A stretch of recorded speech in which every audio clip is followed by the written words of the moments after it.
I'm good to go.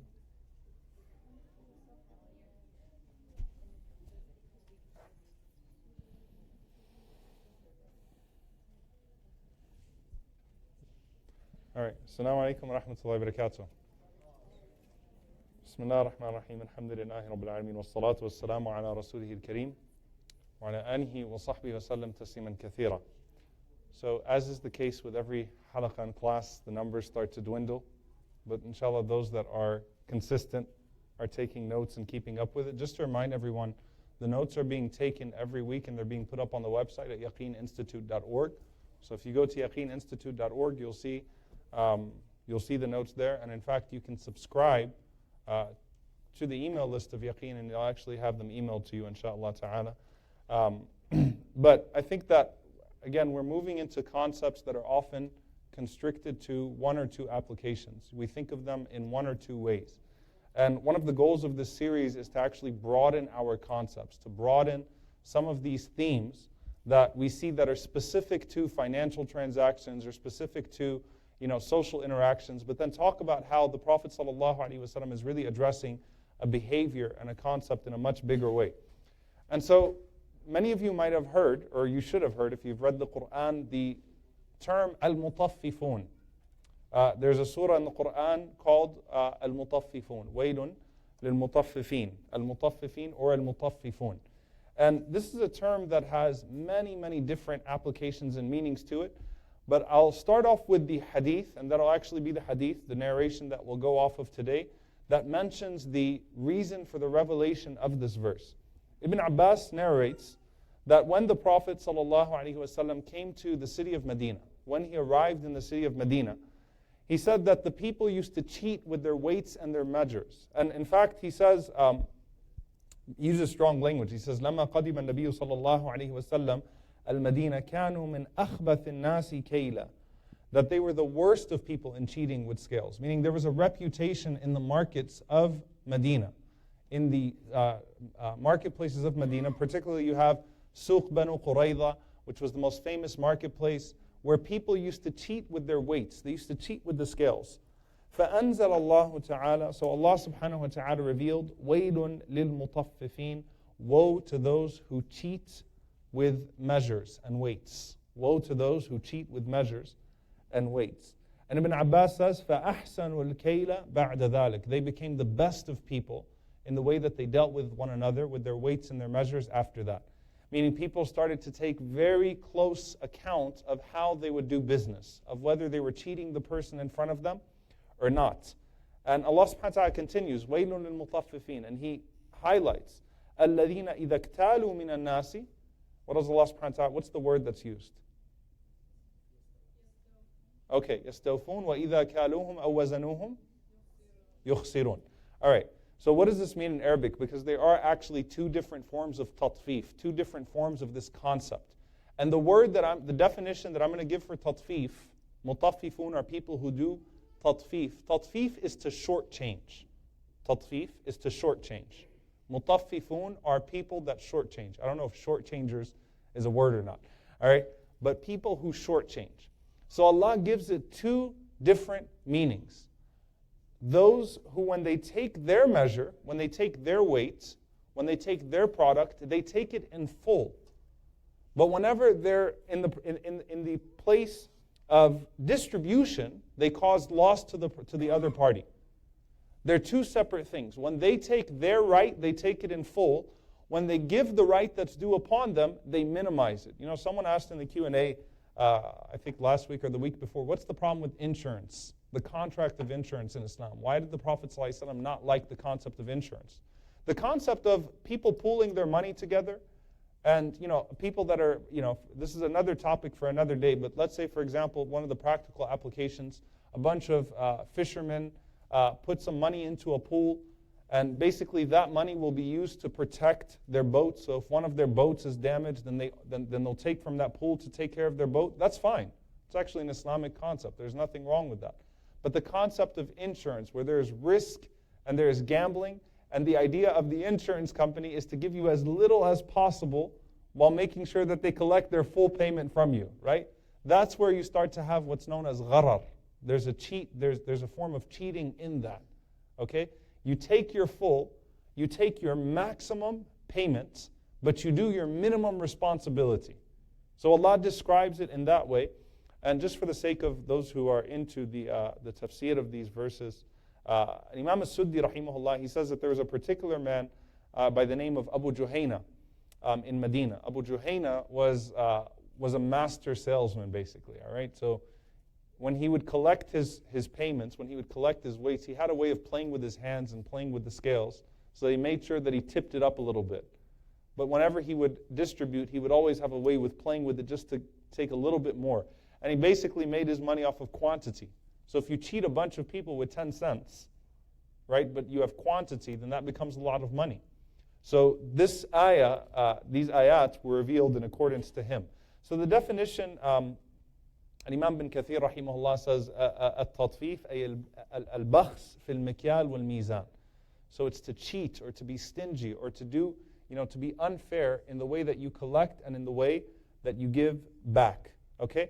All of this goes back to, and it's really interesting because Allah subhanahu wa ta'ala ends this discourse by saying, يَوْمَ يَقُومُ النَّاسُ لِرَبِّ الْعَالَمِينَ. But the day will come where everybody is gathered before the Lord of the worlds. And so the scales will take place there. Allah subhanahu wa ta'ala will fulfill everyone's right and will make sure that everyone is repaid in full. And Allah's scales are unlike any other scales. And this, there's a very powerful narration just to think about the scales of Allah and then how He projected onto this discussion. Allah subhanahu wa ta'ala, the scales that He will use on the Day of Judgment, the Prophet, peace be upon him, he said that if you were to put the entire heavens and the earth in the scales that Allah will use on the Day of Judgment, لَوَسِعَتْهُمْ أَوْ لَوَزِنَتْهُمْ, it would fit them and it would weigh them accurately. That Allah will not wrong anybody. So there's something profound, the wazinatum. So imagine if everything was put in there, God will weigh it to the exact detail, to the exact decimal, right? Everything to the exact detail. That means that Allah won't cheat anyone on the Day of Judgment. He may, by His mercy, tip the scale towards the good. But Allah will never tip the scale towards evil. Okay? So Allah, out of His mercy, may allow, just like the Prophet ﷺ mentioned, that the card of the testimony of faith, that card of just the testimony of faith, La ilaha illallah Muhammadan Rasulullah, that testimony of faith would come into the scale of good deeds and it would cause the scale of bad deeds, all the books to go flying out. Just that testimony, that acknowledgement. So Allah will tip the scale in a way that's favorable to some of His servants, but Allah will not look at someone on the Day of Judgment that was rebellious and a transgressor and say, you know what? Let's give him an extra sin. So Allah does the opposite of what He's condemning in this Qur'an, right? What He's condemning in these words. Those who, when they take their right, they take it in full, but when they distribute it deficient. Allah takes His right, and it's inherently deficient. Because we cannot give Allah His due right upon us. وَمَا قَدَرُ اللَّهَ حَقَّ قَدْرِ. You are incapable of giving Allah His due right upon you. But when Allah subhanahu wa ta'ala gives, He's shakur. He gives you way more than you deserve.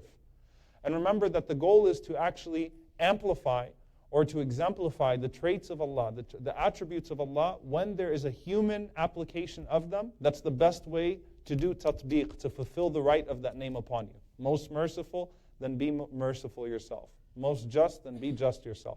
So in this case, look at how Allah deals with you. فَلْيَعْفُوا وَلْيَصْفَحُوا أَلَا تُحِبُّونَ يَغْفِرَ اللَّهُ لَكُمْ. Don't you want Allah to forgive you, so forgive others. So in this situation here, Allah says the mutaffifin are people that do the opposite of what Allah does with them. They do the complete opposite. Now, this is just in businesses, and there are some modern day applications to this. Many of them, especially as money is disappearing from trading with currency and it's becoming just these imaginary dots and numbers and figures on a computer screen. Right, where an entire crash, a crisis could be caused by pressing a button or by deleting a number, right? So it's a lot easier to do tatfeef now than it was back then. Back then you got to find a way to play with the scales. Now in the financial sense, to cheat someone, to take a little bit more, to throw in some percentages into the contract, to round up for yourself but round down when you give to somebody else, that's all a lot easier and we don't pay as much attention to it because of the way that money works today, right? So it's something that we have to pay attention to. And the fact that this was so strong, you imagine, the Prophet ﷺ, لَمَّا قَدِمَ النَّبِيُّ صَلَى اللَّهُ عَلَيْهِ وسلم إِلَى الْمَدِينَةِ. This is when he first got to Medina. Allah subhanahu wa ta'ala saw it as a priority to condemn this practice. The Prophet ﷺ has not been there yet for a long enough time, right? But Allah already saw that as a priority. So we have to pay close attention in the way that we deal with one another, that it's so easy to just deduct a little bit more or to give a little bit more, all right? Now here's the thing. How do we broaden this concept? Because tatfeef, as we recognize it, in the sense of playing with scales or playing with the weights, sometimes we restrict it to the financial sense, but there are other ways that the companions understood this word, tatfeef, to shortchange. Is it possible to shortchange your Lord? Now, people try to cheat Allah, but they actually cheat themselves, right? But this is a very beautiful narration. Umar ibn Khattab radiallahu ta'ala anhu, he once left the Asr prayer and he found a man that didn't attend the Asr out of laziness. So he said to him, what kept you from the Asr prayer? And the man made some excuse to him, and Umar radiallahu ta'ala anhu said, tatfeef.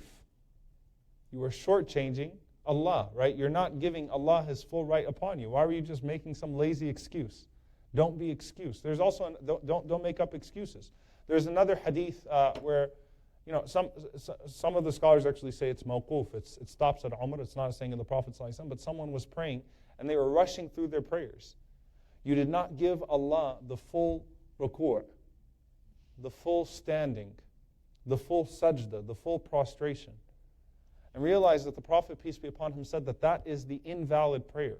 Made a man repeat his prayer until he recognized that at the very least, in every position of prayer, you should have a moment where your bones stop, where your body actually finds or settles in that posture, in that position. So if a person does this, Allahu Akbar, Sami Allahu liman hamida, and then jumps into sujood before they straighten up their back and they actually stop and take a moment to recite the remembrances, or between the prostrations, between the sajdas, they don't actually relax for a moment. They don't actually settle into that posture. That is tatfeef. And so the Messenger ﷺ saw this person in this situation and said, La tatfif min salatik. Don't shortchange your prayer. Okay? Don't cheat your prayer. You're not giving that right. You're taking away from those basic rights. It appears to be fulfillment, but it's not fulfillment. And all it takes is an extra few seconds. But you're already on something else. Your mind is already on something else. This is your time for God. Give it to Him. Okay? Do not shorten it in a way that would be cheating. And of course, those who cheat Allah subhanahu wa ta'ala in reality only cheat themselves. You cannot truly cheat Allah subhanahu wa ta'ala. Now, if you brought in tatfeef, there are so many applications that the scholars mentioned. So some of them mentioned tatfeef in regards to the student. You guys are really going to hate this one, okay? But the ulama mentioned that talib al-ilm and adab talib al-ilm from the mannerisms of a student of knowledge is that they arrive early to the lectures, that they are prepared, that they're enthusiastic, that they take notes, that they're actually giving the right of that knowledge that's being disseminated to them. Okay, so some of them mentioned that. So playing with your phone while someone's trying to teach you is tatfeef. Okay? You're supposed to be giving a teacher, a scholar, and I'm not talking about myself. We're talking about Sheikh Yasser on Wednesday, all right? Give them their right. So some of the scholars mention it in regards to attention. The Prophet ﷺ, when he was sitting with his companions and he had a ring on his finger and he looked at his ring a few times and he didn't give them the attention that he usually used to give to his companions. What did he do? He took off his ring and threw it to the side and apologized to them because he wasn't giving them his undivided attention. That could be tatfeef, right? Because they have a window of time. They have a right upon you in that moment and you're not giving them that. On the other hand, right, a teacher that doesn't prepare properly, and I prepare like 120 hours. No, I'm just kidding. But I prepare, right, for my classes. But if I don't prepare properly, when I'm going to lecture, when I'm going to teach, then I'm doing tatfeef to the student that took the time to come and listen and learn, but they were not taught properly. That's tatfeef to the students, okay? To favor Now, in the concept of a classroom, right? To be unfair to one and to be lenient to others, to do tatfeef with the one you're being unfair to, because you're shortchanging them. You're not giving them their full right upon you, okay? And in regards to the employees, or in regards to our families, preferring one child to the other, you're doing tatfeef to one of those children. You're shortchanging them, okay? Because you're giving preference to one over the other without reason, okay? Tatfeef is when, some of the scholars mentioned, this is very powerful. They said, if you get into an argument with your spouse and because of that your kids have to suffer, other people have to suffer. What did your kids do to you in order to suffer? So what was their fault to you? So you're doing tatfeef with your children. Tatfeef with the spouse. How is there tatfeef with the spouse? Okay? Remember, it comprises of two things. You take your full and you give your minimum. And in fact, you shortchange what's due upon you. You take more than, the full of what you deserve, you're right, but you give the minimum. So Ibn Abbas radiallahu anhu, the very famous example, where he said that, because before he used to get into his house, he used to dress up and he used to put on some cologne and straighten himself out, comb his beard, and people would make fun of him. And he would say, look, I like to look good for her just like I like her to look good for me. And he said, and on the day of judgment, look at the words he used, just like I want that from her, I do it for her. Okay? So he said, and on the day of judgment, Allah subhanahu wa ta'ala will ask me of the rights that were due upon me and the rights that I gave. And I want the rights that I gave to be more than the rights that I took, so that Allah could fill in that gap. So I want the rights that I gave to surpass the rights that I took, because I want Allah to show ihsan to me, to show excellence to me. Because if I fall short, but she doesn't, she gives more, then that means that I wronged her in that gap. I did tatfeef, right? There is a form of tatfeef. I shortchanged her. SubhanAllah, one of the biggest issues with marriage is when instead of talking about rahmah, or what is the best thing to do, we talk about what's required. And you know that it gets bad when you start talking about it like a business contract. You start talking about it like requirements, right? As opposed to ihsan. Ihsan is not the defining characteristic or the defining trait of the marriage, but instead, huquq, excellence. Ihsan is not the defining trait. Instead, it becomes a form of rights. And you owe me this, and I owe you that, and that's it. It doesn't work that way, okay? So that could be a form of tatfeef with the person's spouse, for the husband or for the wife, okay? So Allah subhanahu wa ta'ala, when He mentions, وَلَهُنَّ مِثْلُ الَّذِي عَلَيْهِنَّ, and for them is what is upon them. And for women are the rights that are due upon them from men, okay? So Allah subhanahu wa ta'ala put this equality in fulfillment of rights. So when one of them transgresses, then one of them is doing tatfeef, okay? One of them is overwhelming or is transgressing the other, okay? And it could be, where the Prophet ﷺ mentioned al-kufr bil-ashir, that a woman's husband would do everything for her, but then he messes up one time and she says, you've never done anything for me. So that's tatfeef with the goodness that he did, and it's neglecting, just on that one bad spot, neglecting all the good that he did, right? So that's tatfeef. There's an interesting fatwa here. I'll just share it with you. Imam bin Uthaymeen rahimahullah, this is actually a question that he was asked. He said, look, a woman is asking, she said, my husband is negligent of his rights to me. So do I have the right to fast, do siyam without his permission, even if he's at home, not traveling? I just want to do siyam, right? So he said yes, because he said the scales of justice deem that if he rebels, then she has a right to rebel. And he said that's why, فَإِنْ أَعْتَدُوا عَلَيْكُمْ فَأَعْتَدُوا عَلَيْهِ بِمِثْلِ مَا اعْتَدَى عَلَيْكُمْ. That if they rebel against you, you rebel against them. But he said, what's that going to solve? Technically speaking, yeah, one person goes rogue, the other one goes rogue, but what does that end up creating? What type of situation does it end up creating? So you're doing tatfeef. You guys are going to hear tatfeef all night. Or you're just going to be sleeping, tatfeef, tatfeef, tatfeef. But hopefully you won't forget the meaning, because then it'll just be some word that you keep on repeating yourself to yourself that you don't know. So the idea is that every evil that you are met with, you do not respond except with, at the bare minimum, justice. Every evil that you are met with, or every shortcoming that you are met with, You only respond with justice at the bare minimum. You don't go beyond that justice. Okay? You don't go beyond that justice. Instead, you reciprocate with ihsan. The best thing is to reciprocate with excellence. Right? So you forgive the shortcomings to you, and when you give, when you fulfill the rights of others upon you, you go above and beyond so that you are not shortchanging them.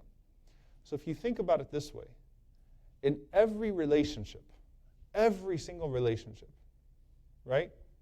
An employer with an employee, a husband and a wife and a husband, a father and a child, a mother and a child and the parents, grandparents, a brother and a brother, okay, a friend with a friend, all of these different interactions. And again, in a very tangible way, the financial way, the employer and the employee, one is doing more than what's required of them, and the other is taking advantage of it. It's almost going to always be the case that one is going to be doing more for the other than the other is doing for them. It's almost impossible to have a situation of perfect justice. But that gap should not be so big that it's a situation of dhulm, that it's a situation of transgression. So for example, if I have an employee that works, that shows ihsan to the employer, that shows excellence. They don't just do the job, but they do the extra. Okay? If that extra is just enough ihsan, and it's out of the goodness of their heart, but I'm not wronging them in their wages, then that's okay. But if that extra becomes a point where it's a burden upon them that's not being compensated, then it can become tatfeef on my part. I could actually be shortchanging that person. Okay? Or if I have an employer with an employee, and when the contracts are written, they're ambitious sometimes. There's the job description that everyone forgets and no one can recall 6-7 months later. And maybe I'm not meeting every condition. But I'm not a horrible employee. I'm still a good employee. I do ihsan in some parts, excellence in some parts. I kind of fall short on others. But at the end of the day, it kind of balances out. But if it gets to a point where I'm being paid more than I really deserve, and I'm not living up to that initial contract, and I'm not living up to that payment, then that's tatfeef on my part. All right? That means that I'm shortchanging my employer. Relationships with our spouses. When we get married, everyone thinks that they're going to be perfect. All right? Well, maybe not. All right? But, all these promises are made. But, at the end of the day, things will become normal. Right? And if I start to fall short on just some of those things, that doesn't make me a bad person. That doesn't mean I'm failing as a husband or a wife. But if it becomes to a point where it's so dramatic that the other person is showing ihsan and getting slapped in return, then it becomes tatfeef. Okay? Then it falls into that realm. وَيْلٌ لِلْمُطَفِّفِينَ. Woe to the shortchangers. Woe to those who hold back. The ulama even extended it, subhanAllah, to brotherhood. Okay, so parents is kind of obvious. The tatfeef of a child to a parent. The tatfeef of a parent to a child. Think about it this way. The very famous incident that took place with Umar ibn Khattab radiyallahu ta'ala anhu, where a man came to Umar to complain about his son. He said, my son is disobedient. He's not doing right by me. So the son responded and said, well, does the child have rights over the father? Do I get to have my rights too?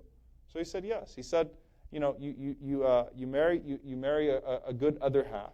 So choosing a good mother for you, in essence, right? So you marry the good other half. You teach them the Quran. There was a third thing that I'm missing. A good name. Choose for them a good name. Good job. All right? So choose a good spouse, a good mother. Choose a good name, and teach them the Quran. Teach them divine revelation. So he said, I got none of that. And his name was Ju'la, which means beetle. He's like, my dad gave me a horrible name. My mom is not good to me. Doesn't teach me anything good. And he never taught me a word of the Quran. So Umar looked at the father and dismissed him. He said, you failed in fulfilling his rights before he could even have a chance to fail in fulfilling his rights to you. So you failed in fulfilling your responsibility to him before he even had a chance. You didn't give him a chance. So you did tatfeef, basically, right? You held back too much. You didn't do enough to get that, right? But there's more often than not tatfeef from the child to the parent.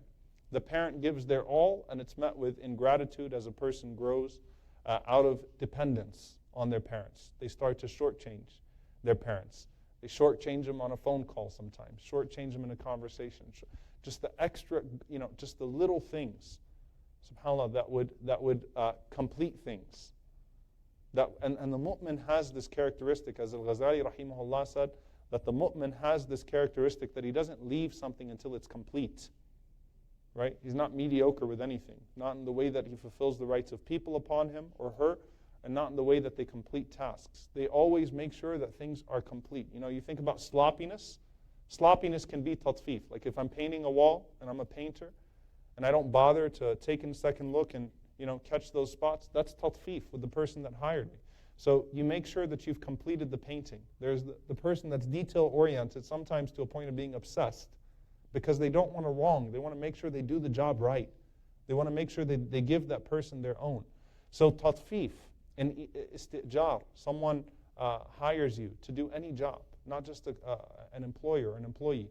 You make sure, you demand your full payment. But what usually happens, subhanAllah, think about tatfeef in a modern financial context. Aren't there some professions where you don't pay in full before the job is done? And why don't you pay in full before the job is done? Because you want to make sure they're going to do the job right. Because that's culture. Okay? So I'll give you half now, and I'll give you the other half after you do it. And what happens when sometimes you want to be nice, and you say, well, he seems like a nice guy, and you give him full in advance. Then the job is done wrong. It's not done properly. So that's a modern application of tatfeef beyond just weights. And by the way, till now, anyone who's in the gold market knows that they adjust the scales. Right? That they adjust the scales. Literally, the exact application of tatfeef in the Quran, adjusting the scales in the gold. I was shocked when I first started getting these types of questions and from people that work in the gold market. I was like, really? Like Muslims do that? Muslims do that? Like really? Like this is Juz'a Amma. You didn't have to get to Al-Baqarah to the first, like you're in Juz'a Amma, you're in the 30th Juz of Quran, and you're literally doing the exact same thing that Allah condemned, to cheat with the scales and the percentages. What is tatfeef in brotherhood? Okay? Tatfeef in brotherhood. These are some beautiful things that we find from the scholars. Muhammad ibn Sirin, rahimahullah. He says, ظُلْمًا لِأَخِيكَ. It is injustice to your brother. أن تذكر منه أسوأ ما تعلم. That you mention the worst of what you know about him. وَتَكْتُمْ خَيْرًا. But then you hide the goodness of that person. So you only mention their negative qualities and you hide their good qualities. That's tatfeef. And Imam al-Shafi'i rahimahullah, I'm telling you, I was going to give a khutbah on this, but I decided not to now. All right, he said, Wallahi, he said, I swear, لو أصبت 99 مرة. He said that if I was to do good 99 times out of 100, وأخطأت مرة, and I messed up one time, لأعد علي ذلك الواحدة. Then they would count that one against me. Meaning, when someone hates you and when someone's out to point something out in you, to point out a flaw, I could do 99 things right. They're going to wait till I make that one mistake and then jump. That's tatfeef to your brother. Right?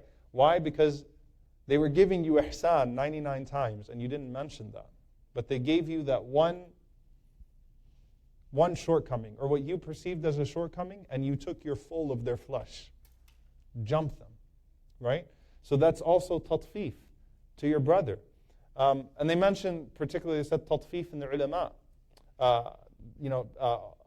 That people, particularly would treat the scholars in a certain way.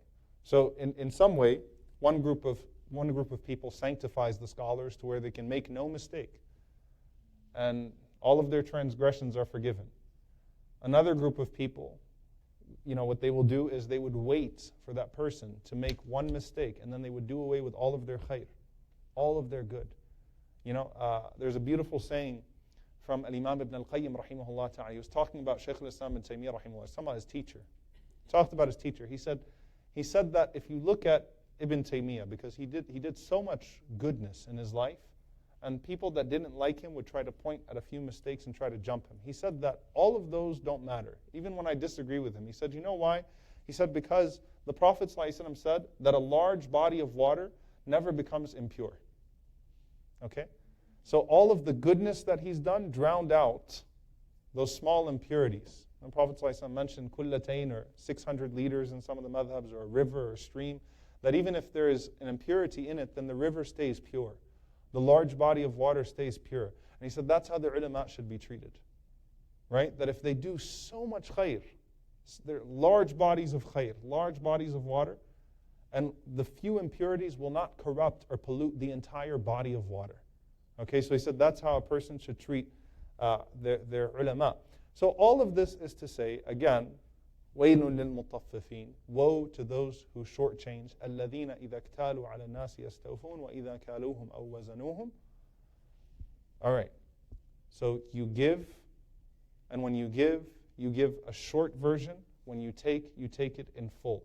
Notice here that Allah subhanahu wa ta'ala did not say that when you take extra. You just take your full. But when you give, you don't give your full. You don't give the full rights. You don't fulfill what is upon you. And what I'll say here is that in a culture of tatfeef, and when I say a culture of tatfeef, I'm not talking about the United States. Actually, it's a global culture. Okay, we were talking about bribes last week and things of that sort, and the things that have become normalized in many societies, and everybody does it, right? But in a culture of shortchanging. Because naturally, especially in the financial sense or in the contractual sense, when do people resort to tatfeef more? There's a certain destructive flaw that grows in society for that to happen. Does anyone know what that flaw is, that spiritual flaw is? Greed. The more greed there is, the more tatfeef there is. The more selflessness there is that's promoted, the more narcissism that's promoted, because we live in a time of just do you, right? Worry about yourself. The more of that destructive behavior that's promoted, the more people will translate that into their transactional behavior. Okay? The more that will start to translate in the way that they deal with people. So the tatfeef will show because we're taught to adore ourselves, to worship ourselves, your own happiness, your own indulgence. And someone might be saying, because this is really blasphemous to say in some context. I said this at a university a month ago, and there was a professor that wanted to eat me alive. Like, you're telling people to beat themselves up, and you're telling people to harm themselves, and you're telling people that they shouldn't be happy, that they should prefer. I'm like, actually, that's exactly what I'm saying, the last part, not the first two parts. وَيُؤْثِرُونَ عَلَى أَنفُسِهِمْ وَلَوْ كَانَ بِهِمْ خَصَاصَةٌ. Allah subhanahu wa ta'ala said people prefer others to themselves, even if that means they're going to hurt a little bit, not physically, but even if that means they're going to struggle a little bit, they're going to have to make sacrifices. They prefer others to themselves. So yes, it is important for us to say, as people, as believers, that we do promote selflessness. That selflessness is a missing quality in our communities. The idea of putting others before yourself. Because if you put others before yourself, then you put your rights become secondary to the rights that others have upon you. But if it's all about yourself, your indulgence takes precedence over the rights that other people have upon you. So there's a culture of worshiping ourselves and greed and the growing, gap financially. The growing gap in the quality of life. The people that are richer getting richer, the people that are poor getting poorer. So in that greed, the growth of greed and selfishness, right? You're going to have people that live to the utter neglect of everything around them and everyone around them. Okay? And guess what? You become the insurance company. You predicate all of your relationships on the basis of how much you can take from that person and how much you have to give to that person. And when it becomes that you have to give to that person more than you're taking from that person, more than you're benefiting from that person, then that person no longer matters to you. That's tatfeef. Okay? That is exactly tatfeef. You're the HMO. You're the insurance company. Right? Once the equation switches, you disappear. Tatfeef. Because you no longer feel accountable, responsible, because now you need to move to a situation where yourself is getting more. So it's get more, give less to people. Financially, spiritually, emotionally, in your relationships, in every single capacity. May Allah subhanahu wa ta'ala protect us from that. And really just think about the way that Allah subhanahu wa ta'ala, what does He say after these verses? أَلَا يَظُنُّ أُولَٰئِكَ أَنَّهُمْ مَبْعُوثُونَ. Don't these people think that they will one day be resurrected? Don't they understand that one day they're going to be resurrected? Don't they know that they're going to have to be standing in front of Allah subhanahu wa ta'ala? Like, don't they realize that? Look, Allah subhanahu wa ta'ala did not respond to their argument with, if you cheat people in dunya, then you're going to be cheated in dunya too. Allah didn't do that. Even though that is something that happens, as we saw from the Prophet ﷺ, some of the hadith we've covered.